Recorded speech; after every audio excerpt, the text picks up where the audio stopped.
Hi there, Fair and Teach Meets. My name is Mark Anderson, and thank you ever so much for giving me a bit of your time this evening. I understand it's really, really precious, and so hopefully I won't be preaching to the choir too much, and I'll be able to give you some good ideas and some thoughts about how you might want to or be able to use technology with your students, be it whether they are in your college or in some of your local schools. For me, technology is really important as a tool to use in the classroom, but I'm a real massive advocate of making sure that when we do use technology, it's done so in a way which is purposeful. When I'm doing learning walks around my school and looking at the use of technology, or I'm visiting places and looking at how technology integration is taking place in the school, it really is important to me to make sure that any choice when it comes to technology use in a classroom, in a lesson, is done so in a purposeful way. For me, technology is best really when it becomes invisible, when it's completely integrated into the everyday working of the class. And I'm just as pleased to see people using technology for purposeful reasons, but similarly, if a teacher or a student has made a choice not to use technology because it isn't bringing anything extra to the learning, then for me, that's a bit of a goosebumps moment really, because that tells me you've got a master student, you've got a master teacher who really does know their eggs from their bacon.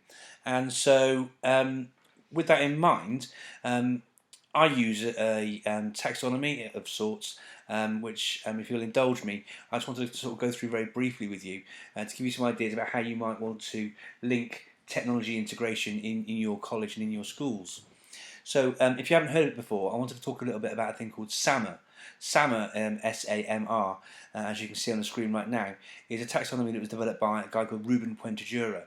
And with SAMR, you can use this framework as a means of sort of mapping out what sorts of tools you might choose to use in your classroom with your students. So at the bottom level, you've got substitution, then augmentation, modification, and then redefinition. And that's divided up into two main sections, with the S and the A, okay, where technology doesn't really bring anything extra to the learning opportunities.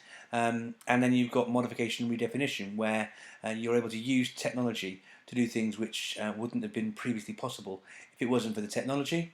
So with that in mind, I'm going to run through a few ideas linked to that. Before I do that, let's just indulge me one more moment, if that's okay. With the S and the A, let's give some examples. So I understand lots of schools use Google Apps for Education. Google Apps for Education is a fantastic tool. Google provides some of the best tools for learning in education. So if you wanted some students to type up a report or something and you use Google Docs for that, that's fine. Okay, but it's not really bringing anything extra to the learning. The students could actually just write that in their books. There's no real extra learning there. You could augment that activity by getting them to perhaps highlight it and tweak a few things and change it and stuff. That's nice, but again, you could do that with a highlighter pen. But what about if you were to try and modify the task using that technology? What if you were to actually get students to collaborate on that document together and work on it live together in the same document? What if you were to then get those students to use the research tool within Google Docs? What if you were then to ask students to take that work and comment on it and work on it and develop it in that way? That's using technology to modify the learning, and that's modification. But what if you were getting students to not only do this work, but then to link up and use Google Hangouts with another school that you managed to link up with across the world somewhere in maybe a reciprocal arrangement? That sort of thing there really can redefine and change the way in which you're working in your classroom. It can change learning, it can change the students' aspects, and it really will put students right at the forefront of the use of technology in the world today. So that's SAMR, and I think it's a really important tool when it comes to thinking about how we integrate technology into our classrooms. It becomes part of everything that we do. So how can you integrate that? How can you do that? What sort of applications sort of lend themselves to that? Well, if you're looking for modification, then there's some great apps such as Nearpod. Rather than doing your bog standard presentations, why don't you upload your presentation to Nearpod and then interweave and interlace assessment for learning opportunities in between those actual slides on the presentation that you're working through? How about, alternatively, you flip your classroom? Okay, brilliant. You all have heard of flipping your classroom, where students watch videos at home that you've created, and they do that sort of introductory learning from home. But how about if you then use a tool like Edpuzzle or EduCanon, where you can actually again interweave learning opportunities, assessment for learning opportunities into the various points within the video. What again if you try and flip the flip?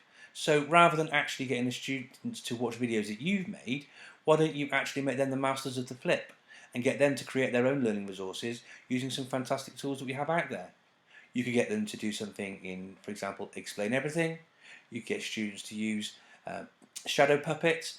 There are lots of different tools that you can use to help tweak, change, and develop the way that they work. And once they've made those things, why don't you make a classroom YouTube channel? Tie it into your Blogger blog through your Google Apps for Education account. How about using tools such as the Plotagon app? If you've got students in your classroom who want to map out a story or doing media or something like that, okay, or struggle with illiteracy, you can use this amazing app to create sequences such as these. So Laura, I understand your lessons went well today. The students were raving about your class and something called ThinkLink. Thank you, Steve. They did.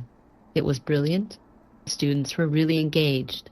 The way I was able to use technology following the CPD I got at the Ferrum Teach Meet was so helpful.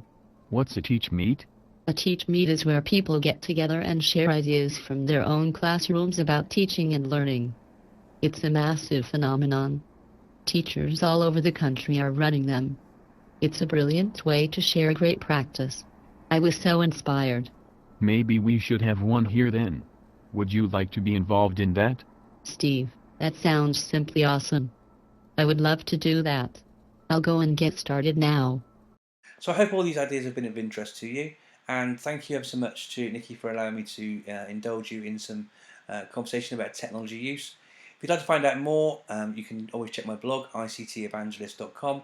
You can find me on Twitter as @ICTEvangelist, and I really hope you are having an absolutely brilliant night of learning. Bye.